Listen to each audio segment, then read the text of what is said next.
Salam sejahtera. Bertemu kita sekali lagi dalam rancangan Kapsul My Health.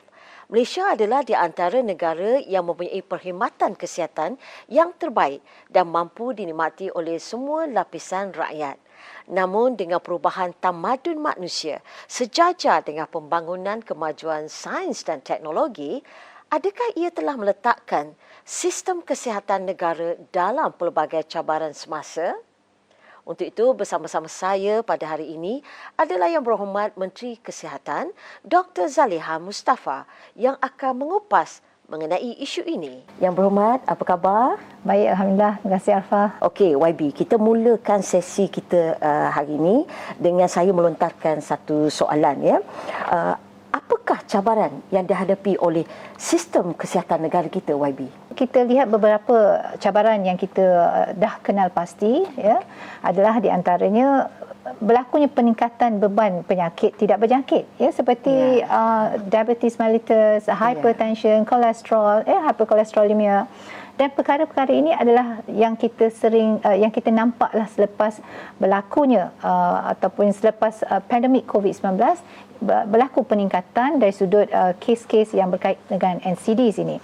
Jadi yang keduanya, negara kita menuju Arfah kepada negara tua, ya. Dalam masa 20 tahun 2030 kita akan berdepan dengan lebih 15% daripada rakyat negara kita yang akan menjadi tua, berumur 60 tahun ke atas. Ramai. Jadi, itu YB. Ramai. Kemudian yang ketiganya saya lihat ialah disebabkan kita ini, sistem kesihatan kita lebih berfokus kepada perawatan.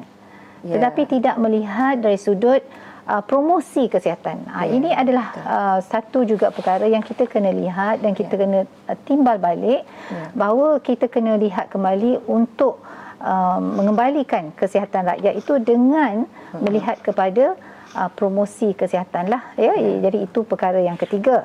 Keempat ialah yang juga berkaitan, yang selalu kita dengar, ya, bahawa kita ni selalu kos perawatan yang tinggi, dan bajet yang kita dapat khususnya, walaupun kementerian kita adalah kementerian yang kedua besar dan menerima bajet kedua besar, tetapi masih lagi ada perkara-perkara yang kita lihat peruntukan itu tidak mencapai. Jadi ini juga disebabkan oleh peruntukan yang sebegitu, kita adalah perkara-perkara yang kita tidak dapat laksanakan dengan baik. Kemudiannya, of course, yang perkara yang juga penting, tidak kurang pentingnya dan juga menjadi cabaran kepada kita ialah tentunya petugas kesihatan. Jadi petugas kesihatan, sebab kita tidak, dalam kita memberi perkhidmatan kepada kesihatan, bukan hanya bergantung kepada hospital-hospital yang canggih, contohnya, perlulah maksudnya begitu, tapi petugas kesihatan juga penting. Nampaknya ada beberapa barisan perkara-perkara yang perlu kita santuni, Betul. Untuk kita meningkatkan lagi sistem kesihatan negara kita. Jadi bercakap tentang perkara itu, apakah yang harus kita lakukan, YB, untuk memastikan sistem kesihatan kita ni lebih mampan dan lebih dapat bertahan untuk di masa hadapan? Baik, Arfah, saya dengan bangganya. Jadi saya nak menunjukkan kebanggaan ini, bukan atas hanya tugas saya sebagai seorang menteri, kita dapat meluluskan kertas putih kesihatan di Parlimen, dan ini adalah kali pertama, first ever history, yang maksudnya menjadi sejarah kepada Kementerian Kesihatan Malaysia membentangkan kertas putih kesihatan di Parlimen dan akhirnya diluluskan tanpa ada bantahan. Maksudnya secara bipartisan. Apakah dia prioriti dan perkara-perkara yang perlu kita laksanakan untuk memastikan yang Arfah sebut tadi, perkhidmatan kesihatan kepada rakyat itu kita dapat berikan secara yang pertamanya terbaik, terbaik dengan kita melihat tiga perkara. Itu saya selalu sebut perkara ini 3M. 3M.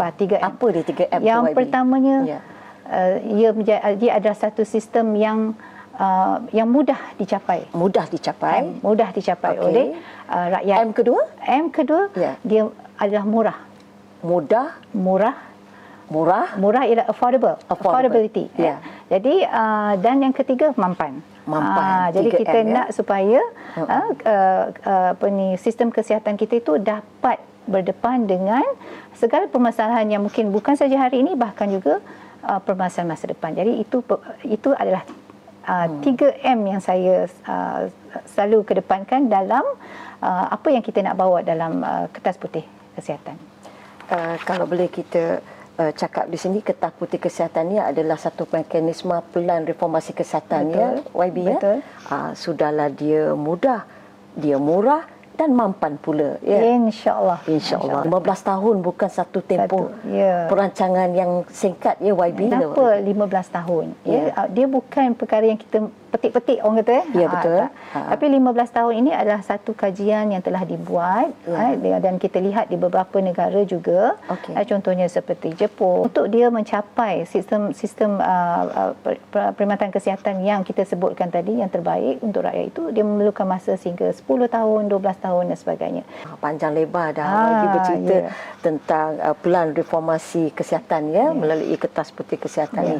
Ya saudara, nampaknya sampai sini sajalah bual bicara kita bersama Yang Berhormat Dr. Zaliha Mustafa, Menteri Kesihatan Malaysia, yang telah meluangkan masanya yang walaupun sibuk tapi dapatlah juga menyertai sesi bual bicara kita pada hari ini. Kiranya anda ingin mengetahui lebih lanjut lagi mengenai kertas putih kesihatan ini, anda bolehlah melayari laman sesawang berkaitannya, ataupun bolehlah mencari mengenainya dengan memasukkan kata kunci kertas putih kesihatan. Hingga kita berjumpa lagi